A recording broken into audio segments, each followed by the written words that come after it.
Varios cuestionamientos, quería saber su opinión al respecto, ya que creo que fue usted el proyectista. Sí, señor. Este para ponerte en contexto, Raúl, Sí, por favor.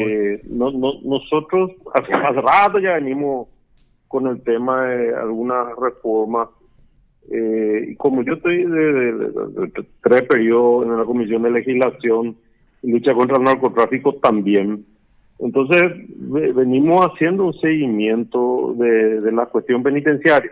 Ujú. Una de las reformas que hicimos fue la modificación del 245 de prisión preventiva, ¿verdad? Y las medidas alternativas. ¿Por qué? Porque cuando en el 2011 hubo un homicidio donde un motochorro le mató a una chica y había sido que el motochorro luego tenía 6 causas y tenía luego medida alternativa. Entonces, escándalo, la reacción del Congreso fue modificar el 245 y se puso un montón de exigencias y que limitaban la discrecionalidad del juez para dar medidas alternativas, y al final terminamos llenándonos la cárcel de personas privadas de libertad, y eso fue un caldo de cultivo para aquellos motines que hubieron, que murió una partida que toda decapitada. Sí, me Entonces acuerdo, ahí me acuerdo justo. entramos otra vez en el debate: ¿cuál es el objetivo de la pena carcelaria? Cuando uno remite a la prisión a alguien es para reformarlo, pero nuestra realidad es muy distinta. Vos te vas a prisión y salís y que totalmente convertido. Si entraste medio malo, salís totalmente malo. Sí, Entonces, vimos la necesidad de buscar mecanismos de evitar, siempre que el caso no sea necesario la prisión, de darle las armas al sistema penitenciario para la reforma del individuo, y empezamos a hacer análisis, ¿verdad? Entonces encontramos el 245, se le devolvió la discrecionalidad a los jueces para que, según el criterio, la necesidad, su real saber y entender, sea necesario prisión o alguna otra medida de limitación de la libertad, como prisión domiciliaria, presentarse a firmar libros, etcétera, etcétera. ujú. Y dentro de ese debate, que yo te estoy hablando ya de varios años de debate, Sí, sí. venía pendiente este tema de darle un mayor impulso a la figura del procedimiento abreviado que está en el 420 del Código Procesal Penal. Ujú. Entonces empezamos el trabajo, empezamos a debatir, porque está, pero no se usa. Y no se usa porque la principal limitación que tenía es que es solamente aplicable a delitos hasta 5 años. Sí. Entonces, cuando vos cometés un delito pues, de 3 años, vos negás nomás ya el delito. Si te quedás un año en prisión, te quedás nomás en prisión, y al final no se cumple el objetivo de la conclusión de un proceso judicial, que es con una sentencia. Y hoy, de las 16, más de 16.000 personas que se encuentran privadas de libertad en nuestros 18, 19 establecimientos penitenciarios habilitados, solamente el 25 tiene sentencia. 75% de las personas privadas de libertad carecen de sentencia, o sea, están con prisión preventiva. Y eso atenta contra todos los tratados de derechos humanos que nosotros somos signatarios. Entonces, lo que se propone, y eso lo hicimos en base a varias mesas de trabajo con abogados, defensores, con jueces, con defensores públicos y con fiscales, es por qué no se está aplicando esto, y porque es muy limitado. Entonces, bueno, vamos a ampliar más, y la propuesta fue aumentar no apenas hasta 12 años, sino de expectativa que no supere 12 años. Entonces ahí se ampliaba la posibilidad. ¿Y qué se exigía al imputado? Y se exige que el imputado admita, o sea, que se admita el hecho, y que él esté a favor de la aplicación de esta medida. O sea, Pero no solamente tiene, los requisitos son similares, solo que la expectativa es lo que se pone. claro, pero también se establece Mm. que para que no sea una confesión premiada, que vos vaya contra lo que establece el artículo 17 de la Constitución. Nadie está obligado a declarar en tu contra, ¿verdad? El 18. En contra de sí mismo. El 18. Perdón. Entonces se establece también de que vos sea con anuencia de tu abogado o defensor. También que el fiscal lo solicite. Tiene que ser un trámite que se realiza en el 421. En el trámite está que el fiscal, el querellante y el imputado, conjunta o por separado, deben presentar un escrito donde se acredita lo que se cumplió el artículo anterior, que es la admisibilidad, y que están de acuerdo. Si no están de acuerdo toda la parte, entonces no se puede aplicar.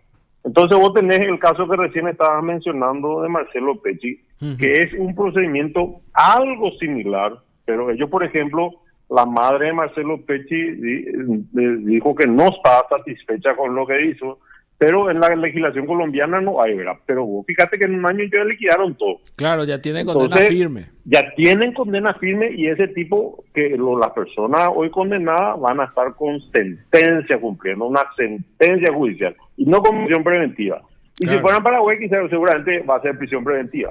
Pero entonces necesitamos el otro elemento, que era interesarle también al procesado a sumarse a este proyecto. ¿Y cómo se podría sumar? Bueno, una leve reducción de su pena en caso de que acceda a esto. Eso es lo que salió en las mesas de trabajo, ¿verdad? Pero yo rechazo categóricamente que esto es, como puso la portada a veces, que esto es una vez más para que no haya. No, con esto lo que vamos a tener es sentencia. Con esto lo que vamos a tener es el cumplimiento a ese segundo escalón de nuestro orden jurídico, que son los tratados internacionales que nos estamos cumpliendo. Vamos a poder, con la anuencia de todas las partes involucradas, reducir esa tremenda carga procesal que hoy tienen los juzgados de sentencia, porque vos sabés que a vos te imputan, te acusan, 6 meses después o un año después, tener la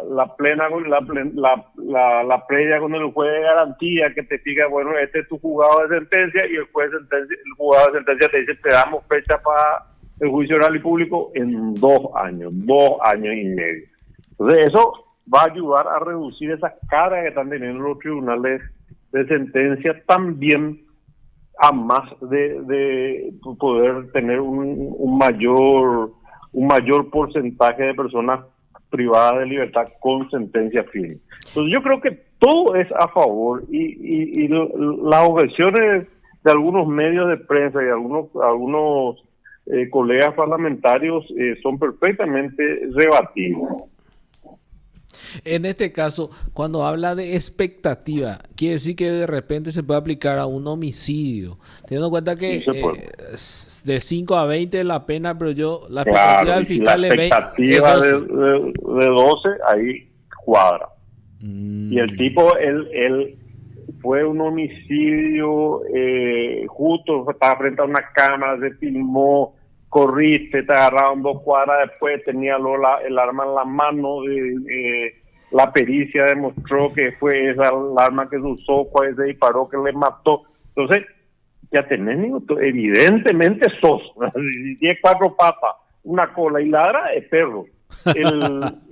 Entonces, ¿para qué vas a someter todo el mecanismo para llegar a la misma conclusión si las partes, si la víctima o los familiares de la víctima dan su anuencia, si el fiscal, representante de la sociedad, lo solicita con anuencia de la querella, con anuencia del procesado, con el ok de su abogado que dice que están garantizados sus derechos, el juez, ahí recién el juez va a poder aplicar el 420, la admisibilidad del 420 y el trámite que establecido en el 421. Pero digo nomás, al final de cuentas, ¿por qué hablan de que se viola el 18 de la Constitución sobre la declaración en contra de sí mismo? Porque si es admisión de los hechos como antes, ¿verdad? O tiene que hacer una confesión así como... No, bueno, ahí el 18, ese debate ya lo tuvimos, ¿verdad? El 18 sería la delación premiada, que hay otro proyecto de ley por ahí que es delación premiada. Ah, La delación premiada para mí no es, la delación premiada vos no tenés que hacer un relato de circunstanciado. Vos en la relación premiada haces el relato de circunstanciado y cantás los otros responsables. claro. Entonces, cuando más gente involucra, entonces menor es tu premio. Pero en este caso, a vos lo que te exige el 420, así como está, es un relato circunstanciado para que el juez, ¿por qué? Para que vos digas, no, yo esa arma me fui y le compré a Ramiro. Ramiro que tiene su negocio en tal lugar. Entonces el juez, el fiscal se puede presentar a ese lugar y compró acá el asesino un arma, sí compró. O sea, antes de ahí estuve tomando cerveza en tal bar, te va. Entonces todo relato circunstanciado puede ser ratificado en la investigación fiscal y entonces ahí se cierra el caso. Ah, o sea, ese sería otro proyecto de ley, no en este. Claro, la delación premiada, que para mí es inconstitucional, es otro proyecto de ley que yo no estoy de acuerdo, pues alguien en algún momento presentó.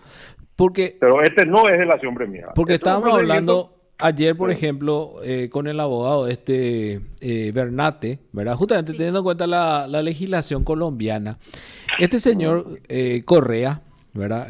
Correa Galeano, él pidió perdón allá a todo el mundo, pero ese perdón que él pide no es el perdón que en palabras nomás, sino que es una figura procesal, un principio de oportunidad por el cual le pueden perdonar todo y él salir libre, o le puede hacer un perdón parcial por parte del fiscal general del Estado porque dio una ayuda eficaz ahí. Porque gracias a eso le agarraron a los hermanos. Una satisfacción de la víctima, entendiéndose que la víctima es la sociedad y el representante de la sociedad al fiscal. Sí, así mismo. Y claro, como tiene el monopolio de la acción penal pública, si no hay acusación va a salir. Pero esa es su figura. O sea, nosotros escuchamos perdón y solamente creímos que era meras palabras, pero es una figura procesal. Y más o menos eso es lo que de repente tendría esto de la figura de la delación premiada, ¿verdad? Sí, pero no es este el caso. No es el caso. Este no es el caso de la acción premiada. Bueno, senador, se nos acabó el tiempo nomás, pero un placer, gracias por atendernos. A las órdenes siempre y que tengan un buen resto de jornada. Igualmente, senador, muy amable. Hasta luego. Hasta luego. Usted está escuchando PDS.